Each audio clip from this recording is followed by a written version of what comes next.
పర్లేదుగా నమస్తే అండి. మరి ఈ రోజున జగన్మోహన్ రెడ్డి గారు ప్రెస్ మీట్ పెట్టి మాట్లాడుతున్నారు. ఒక పక్కనేమో వైసీపీ నాయకులు మేము ఎక్కడ అమరావతి వ్యతిరేకం కాదని చెప్పి వాళ్ళు మాట్లాడుతుంటే, ఈ రోజున జగన్మోహన్ రెడ్డి గారేమో మా విగన్కి సపోర్ట్ చేసేవాళ్ళు జగన్మోహన్ రెడ్డి ఓటేస్తారు, అమరావతికి సపోర్ట్ చేసేవాళ్ళు చంద్రబాబుకి ఓటేస్తారని చెప్పి ఇక్కడ రెండు పార్టీల మధ్య కాదు ఎలక్షన్స్లో జరగబోతుందో అమరావతి వర్సెస్ మా విగన్ అని చెప్పి జగన్మోహన్ రెడ్డి గారు మాట్లాడుతున్నారు. ఏంటి అసలు దాని మీద మీ ఒపీనియన్ ఏంటి? అవును, పోయినసారి విశాఖపట్నం, కర్నూలు, అమరావతి వర్సెస్ అమరావతి అని పెట్టి దానికి నువ్వు ఎంత గెలిచావో అందరికీ తెలుసు. 11 సీట్లు పరిమితం అయ్యావు. సిగ్గుచారం ఏమీ లేదు వీళ్ళకి. ఫస్ట్లోనే మా నాయకుడు ఏడేగా ఉన్నాడు, అమరావతి డెవలప్ చేస్తాడు, రాజధాని చంద్రబాబు గారు వంగి దండం పెట్టి మరీ చెప్పాడు జనానికి, మీరు ఓట్లు వేయొద్దు, రాజధాని ఉంచడం అని చెబితే వినకుండా వేసినందుకు తాడికొండ నియోజకవర్గంలోనే జరిగింది. వేసినందుకు మా శిక్ష మేము అనుభవించాం. 1631 రోజులు నీకు ఎదురు కూర్చోబెట్టుకున్నాం. ఇవాళ 1631 రోజు 29,000 మంది రైతులు నీకు గుర్తు రాలా. 10 మంది రైతులు నీ దగ్గరకు వచ్చి గోడు చెప్పుకుంటే వాళ్ళు ఇంత కోసం వచ్చా. నువ్వు ఏమన్నా అర్థం ఉందా జగన్మోహన్ రెడ్డి? అంటే నువ్వు 10 మంది రైతుల కోసం పని, రాష్ట్రం కోసం కాదు. అమరావతిలో ఉండే రైతులు ఆ రోజు ఏమైపోయారు? 1631 రోజు వాళ్ళ కోసం నువ్వు పని చేయట్లా. ఆ 10 మంది రైతులు నీ దగ్గరికి వెళ్ళగానే నా దగ్గర రైతులు వచ్చారు, మేము ఎందుకు తీసుకొచ్చినట్టు? ఆయనకు అధికారం ఉందా? ఫస్ట్ ఆఫ్ ఆయనకు అధికారం లేదు. గోల్ చేయటానికి, కొట్టడానికి, జనం మీద రాళ్ళు ఇసిరింది వాళ్ళు. ముందు ఇసిరినాకే ఆడవాళ్ళు కోడిగుడ్లు పక్క షాపులోంచి తెచ్చుకొని కోడిగుడ్లు ఇసిరారు. ముందు రాళ్ళు ఇసిరిందే అంబటి రాంబాబు అనుకు వచ్చిన వాళ్ళు. ఎందుకంటే వీళ్ళ కాలం నాడు నుంచి రాళ్ళు ఇసిరేయటం అలవాటండి. మేము 1631 రోజు ఎప్పుడన్నా వీళ్ళకి ఏనాడన్నా ఒక రాయి కానీ, మరి పాపం చంద్రబాబు గారికి నెట్ జడ్డు ఉంటే ఈయనకి నెట్ ఉండేది. ఎందుకంటే మేమేదో చేస్తామని నెట్ ప్లస్ కేటగిరీ పెట్టుకొని వచ్చేవాడు. పాపం ఆయన జడ్ ప్లస్ ఉంటే పోనీలే నాకు ఇది ఉంది నెట్ ప్లస్ పెట్టుకోవాలని సంతోషపడిపోయాడు. కానిస్టేబుల్ ఇద్దరు నుంచోబెట్టి నెట్లు పట్టుకొని ఒక్కో నెట్కి. అట్లాగా జగన్మోహన్ రెడ్డి గారు ఇప్పటికైనా నెట్ ప్లస్ కేటగిరీ పెట్టుకొని తిరగాలి. ఇవాళ మీరు రాండి, ఒక్కళ్ళే మీరు రాండి. మీరు అధికారంలో ఉన్నప్పుడు మేము నిరసన చేస్తుంటే ఒక్కరోజు పట్టించుకోవాలా? పైపెచ్చి మమ్మల్ని వేసీలుగా చిత్రీకరించావు. నీ ఛానల్లో అమరావతిలో వేసీల రాజధాని అనిపించావు. సిగ్గు లేదు మీకు. ఎవరు వేసీలు? ఎవరిని అంటున్నావు నువ్వు మమ్మల్ని? ఇన్నని ఇంకా నువ్వు సిగ్గులు అక్కడ మావి కనుక పెడతావు. ఎందుకు మా మీద అంత కోపం నీకు? భూములు ఇచ్చినందుకు బాబు గారికి చంద్రబాబు ప్రభుత్వంలో మేము అందరం పార్టీలు నువ్వంటేనే ఇచ్చింది. నీ వాళ్ళు కూడా నువ్వు వచ్చి నేను రాజధాని పెడుతున్నాను నాకు ఇక్కడే ఉంటుందా నువ్వంటేనేగా మీ పార్టీ వాళ్ళు కూడా ఇచ్చేశారు ఆ రోజు వైసీపీ వాళ్ళు. నువ్వు మళ్ళీ వాళ్ళని ఎంత గోల్ చేసావు. ఇవాళ మా బుసురు పోసుకొని 270 మంది రైతులను చంపాడు. ఈయనకి అమరావతి రైతుల మీద ప్రేమ. 270 మంది చచ్చిపోయారండి. వాళ్ళ కుటుంబాలు ఏమైపోయినాయి? కనీసం ఇప్పుడు అమరావతి వచ్చింది, వాళ్ళు ఉండారా ఇది చూడటానికి? ఉండారా?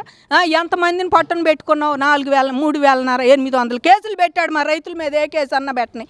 3,800 కేసులు పెట్టావు. అమరావతి 270 మంది రైతులను పట్టున పెట్టుకున్నావు. ఇంకా నువ్వేం చేయాలని మమ్మల్ని చెప్పు. మమ్మల్ని ఏం చేస్తావు? కౌలు కోసం పోతే కౌలు మేము కేసులు పెట్టించావు. కౌళ్ళు అయిపోతాయి 2 ఏళ్ళు, ఒక్కొక్కళ్ళు 3 ఏళ్ళు వేయాల.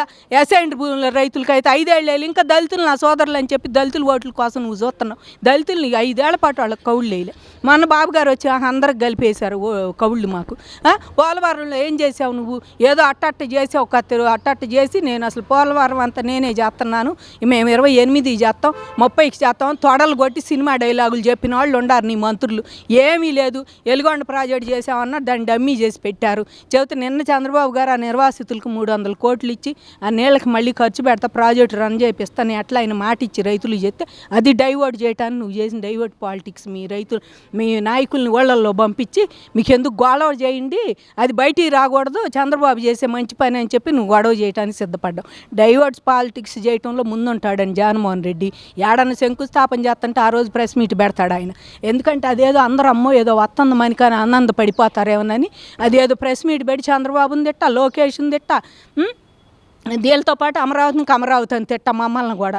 ఎందుకు మేము ఇచ్చింది 14% భూమి, మీరు ఇప్పటికైనా ఇక్కడ ఇచ్చిందే బీసీలు ఎక్కువ మంది, ఎస్సీలు మైనార్టీలు 5% ఇచ్చారు, మేము 14 ఇచ్చాము, మరి వాళ్ళు ఇచ్చారు మిగిలిన 18% రెడ్లు ఇచ్చారు.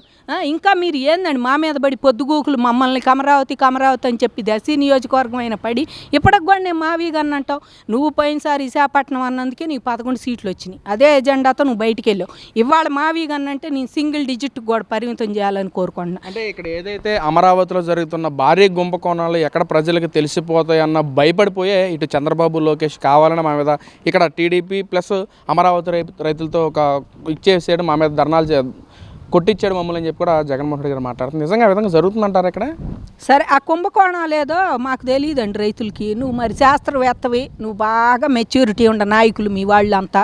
మరి వాళ్ళని తీసుకొచ్చి అవినాష్ని, అంబటి రాంబాబుని, ఇట్లాంటి క్రిమినల్ కేసులో ఉన్న నిందితులందరిని తీసుకొచ్చి వదలపోయా ఏముండే ఒక తెల్ల పేపర్ విడుదల చేయండి. మీరు నిజంగా మీకు ఇక్కడ ఏదన్నా కుంభకోణం ఉంది అంటే ఒక తెల్ల పేపర్ విడుదల చేసి మీరు వదలాలి బయటికి, శ్వేతపత్రం చేయండి. ఇదిగో చంద్రబాబు నాయుడు ఎంత తిన్నాడు, ఇది ఎంత తిన్నాడని వదలండి.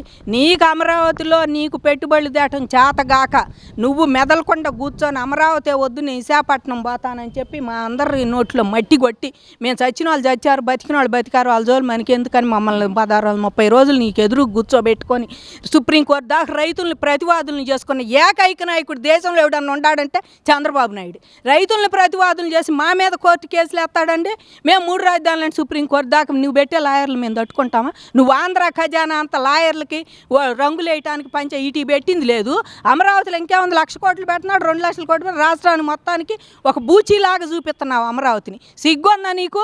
నువ్వు పెట్టింది అప్పుడు రంగులు వేయటం కానీ, మరి నువ్వు పెట్టిన ఖర్చులు కోర్టులకు వేయటం కానీ, ఇవన్నిట్లో కనుక నువ్వు అమరావతిలో కోర్టు బాగు చేసిన 90%, 70% అవన్నీ అయిపోయాయి. వాళ్ళ ఎమ్మెల్యేలు కానీ, ఎమ్మెల్సీ భవనాలు కానీ ఇవన్నీ కూడా చంద్రబాబు గారు చాలా వరకు అవగొట్టారు. అవన్నీ అయిపోయాయి. అవన్నీ చేయకుండా నువ్వు ఏంది అమరావతి పెడుతున్నా అంటే మేము 75% ఇచ్చాం ఆయనకి, భూమికి, ప్రభుత్వానికి. ప్రభుత్వంలో 75%లో ప్రతి ఆంధ్రుడికి హక్కు ఉంది. గమనించాలి, ప్రతి ఆంధ్రుడికి హక్కు ఉంది. ఇక్కడ కాలేజీలు కానీ ఎయి పెట్టినా మా పిల్లలు ఒక్కళ్ళే చదవట్లేదు. ఎస్ఆర్ఎం పెట్టినా, విట్టు పెట్టినా, ఎయిమ్స్ వచ్చినా, అమృత వచ్చినా, ఏది వచ్చినా మా వరకే, మేమేం బాటలు లేదండి. ఇవాళ మా పిల్లలు మొత్తం చదివిన 5,000 మంది ఉండరు ఇక్కడ. అలాంటిది బయట రాష్ట్రాల నుంచి, బయట జిల్లాల నుంచి వచ్చి వాళ్ళ రాష్ట్రానికి అంత ఇన్కమ్ అండి దాని మీద. అలాంటి పెట్టాలని మేము కోరుకుంటే ఇన్కమ్ వచ్చేది. రోజుకో చేప తెస్తాను తిని పడుకోండి, ఆ చేప లేని రోజు పక్కనాడు పెళ్ళం మెళ్ళో గొలుసులు గాజేయండి, లేకపోతే పక్కనాడు ఇంట్లో దొంగతనం చేయండి అని చెప్పి దొంగ బుద్ధి నీది. ఆ జయమనే అందరికి రోజు నువ్వు సంక్షేమ పథకాలు, రైతు బజార్లు, కలెక్టర్ ఆఫీసులు కూడా తాకట్టు పెట్టి తెచ్చావు. ఇట్లా సంక్షేమ పథకాలు ఇచ్చి రాష్ట్రాన్ని అప్పులు పాలు చేసి, ఇంకా చంద్రబాబు అన్ని అప్పులు చేస్తున్నాడు, చేసిన అభివృద్ధి కనపడుతుంది. ఇవాళ చంద్రబాబు అప్పులు చేసినా ఇవాళ ఎంత అభివృద్ధి కనపడుతుంది. ఇవాళ బిట్స్ పిల్లని వస్తుంది, క్వాంటమ్ కంప్యూటింగ్ వస్తుంది, ఉత్తరాంధ్ర పోతే 1,50,000 కోట్లు పెట్టి అనకాపల్లి స్టీల్ ఫ్యాక్టరీ వస్తుంది. మరి అది భోగాపురం ఎయిర్పోర్ట్ ఎవరి కోసం కడుతున్నాడు? అక్కడ సుజల్ శ్రావంతి, వంశధారి ఎన్ని ప్రాజెక్టులు కూడా దాన్ని ఎటు పోవాలో అటు పంపిస్తున్నారు. పోలవరం నిర్వాసితులు పాపం వాళ్ళకి డబ్బులు ఇచ్చాడు, పోలవరం రన్ చేయాలని చూస్తున్నాడు. ఇంకా పెన్నా నది కూడా అనుసంధానం చేయాలని ఈ మధ్యలో భూములు కూడా తీసుకున్నాడు పోయినసారి, అది కూడా చేస్తాడు ఆయన. ఇంకా అంత విజనరీ నాయకుడు. ఎక్కడికైనా నదులు అనుసంధానం, వాటర్ కావాలి, వాటర్తోనే మన పొలాలు పండని, ఇళ్లలో నీళ్లు కావాలని చెప్పి ఆయన అసలు రాజధాని పెట్టిందే వాటర్ కోసం, ఇక్కడ ఎక్కువ ఉందని పెడితే ఇది మునిగిపోద్ది, ఇంకేముంది కొట్టు 10. ఎన్నిసార్లు మా నష్టపరిహారం ఇచ్చావు అమరావతి మునిగిపోతే? సిగ్గుండాలి. మేము కాలం నాడు మీ అయ్యే ఉండాడు దేంటో సమైక్యాంధ్ర ముఖ్యమంత్రిగా ఎన్నిసార్లు ఇచ్చాడు మా అమరావతికి? ఎన్నిసార్లు మాకు నష్టపరిహారం ఇచ్చాడు? ఇల్లు వాకిళ్ళు మునిగిపోతే, పొలాలు మునిగిపోతే. ఆ మాట అంటానికి కూడా సిగ్గుండాలి. మాకు నీళ్ళు ఎంత ఎక్కువైనా ప్రకాశం బ్యారేజీ కొండ వదిలేస్తారు, మాకు ఇబ్బందే లేదు. కోస్తా కాస్త ఏమన్నా వస్తే తెల్లారి ఓటు వస్తే 24 గంటలు అయ్యి పోతాయి. ఎప్పటికైనా అమరావతి మంచి, మొన్న అన్నీ ముగిలి. ఇవాళ పక్క రాష్ట్రంలో మన బెంగళూరు చూసినా, చెన్నై చూసినా, హైదరాబాద్ చూసినా డ్రైనేజ్ ప్రాబ్లం ఎంత అభివృద్ధి చెందిన అటు డ్రైనేజ్ ప్రాబ్లం. ఇవాళ అవి లేకుండా ఉండాలని ఆయన ముందుగానే ఎక్కడికక్కడ డ్రైనేజీలు పెడితే మీరు వచ్చాక అవన్నీ బూడ్చేశారు. బూడ్చి నీళ్లు బానీయకుండా మరి నీళ్ళు ఇవాళ వాన్ నీళ్లు కూడా ఎత్తిపోయటానికి పెట్టాడు ఆయన. మీరు అంటున్నారని వాన్ నీళ్లు కూడా ఎత్తిపోయటానికి పెట్టాడు, రిజర్వాయర్ పెట్టాడు. మేము ఇచ్చేవాళ్ళం కాదంటే ప్రభుత్వానికి భూములు ఇచ్చాక రిజర్వాయర్ కాకపోతే గోతులు పెట్టుకుంటాడు. మనకేమి, వాళ్ళు ఏదో పర్పస్కి ఇచ్చాం, మన భూములు వాళ్ళు చేసుకుంటారు, మన ప్లాట్లలో మనం చూసుకోవాలి. కానీ పక్క రైతులు, మా రైతు సోదరులు కూడా పాపం మా మీద పడిపోతున్నారు. మాకు రిజర్వాయర్ పక్కన ఇచ్చారు, మేము ఇచ్చేవాళ్ళం కాదంటే అదేమి రిజర్వాయర్ ఇస్తే వాటర్కి ట్యాంకుల కోసమే కాదు, అది కూడా వేయాలి కదా రాజధానిలో ఏడవసాట. ఇవన్నీ కూడా గమనించి రైతు సోదరులు దయచేసి సమన్వయంగా ఉండి మీరు కోర్టుకు పోయారు కనుక అక్కడ చూసుకోవాలి. జగన్మోహన్ రెడ్డిని వాళ్ళ నోళ్లలో తీసుకొస్తే నష్టపోయేది మనమే. మన మధ్య మనం కొట్టుకోవటం, తెల్లారి మొహాలు చూసుకోవటానికి ఉండదు. అది గమనిస్తున్నాను మేడం. మరి ఫైనల్గా ఇక్కడ ఏదైతే ఇటు కేంద్రం నుంచి కూడా గెజిట్ నోటిఫికేషన్ వచ్చి అమరావతి రాజధాని అని చెప్పి బిల్లు వస్తే, మీరు ఇటు పక్కన జగన్మోహన్ రెడ్డి గారే మావిగానే స్టాండ్ మీద ఉన్నారు. ఏంటి ఇక్కడ అమరావతిలో ఫ్యూచర్లో ఎలాంటి కార్యాచరణ ఉంటుంది? ఏదైతే నిన్న వైసీపీ నాయకులు వచ్చారో దాని మీద కానీ, మొత్తం అమరావతి మీద కానీ కార్యాచరణ ఎలా ఉండబోతుంది ఇక్కడ రైతులు అండి? ఎప్పటికైనా మావి గానన్నా మేమేం ఒప్పుకోమండి. ఆయన 3 రాజధానులు అంటేనే యుద్ధం చేసి 1631 రోజు ఉండం. ఎప్పటికైనా సరే మేము మావి గన్ను అని అయ్యని ఇయ్యని ఎలక్షన్ రూపేణ వస్తే తప్పకుండా రైతులు ఎదురు తిరుగుతాము. మేమైతే వాళ్ళని చేసి యాక్సెప్ట్ చేయమండి 3 రాజధానులు. ఎందుకంటే మేము 75% ఇచ్చాం. మా త్యాగం వృధా పోతుంది. డ్రై ల్యాండ్లు, వెట్ ల్యాండ్లు, మాకు ఎంత ఖరీదైన వెట్ ల్యాండ్లు అవి కూడా ఇచ్చేసాం 3 పంటల బండి. మా త్యాగాలు వృధా చేయకుండా బాబు గారు మంచి విజనరీ లీడర్గా అన్నీ తీసుకొస్తుంటే ఇంకా ఇవన్నీ అన్నాడు. పోనీ దమ్ముంటే మీరు కానీ మీ మంత్రులు, మీ ఎంపీలు ఉండారు ఒక 3 పోండి మోడీ దగ్గరికి పోయి మావిగా అన్నామయ్యా మరి మార్చుతాను అవన్నీ గీకి పారేసి అక్కడి నుంచి అది ఉందా, మాకు ఆ ఫెసిలిటీ ఏమైనా ఉందా అని అడిగి మోడీ గారి రియాక్షన్ ఏందో చూసి అప్పుడు వచ్చి మావిగా అన్నని చెప్పు. అంతేగాని ఇచ్చే వాళ్ళకి పొలాలు ఇవ్వబోయే వాళ్ళకి ఇచ్చిన వాళ్ళని వచ్చే పారిశ్రామికవేత్తలని అయోమయానికి గురి చేసి చేస్తే ఈసారి సింగిల్ డిజిట్ కూడా నీకు రాదని చెప్పి ఆ పరంగా అమరావతి మహిళల ముందుండి క్యాంపైన్లు చేసి మరీ సాధిస్తామని మేము కోరుకుంటున్నామండి.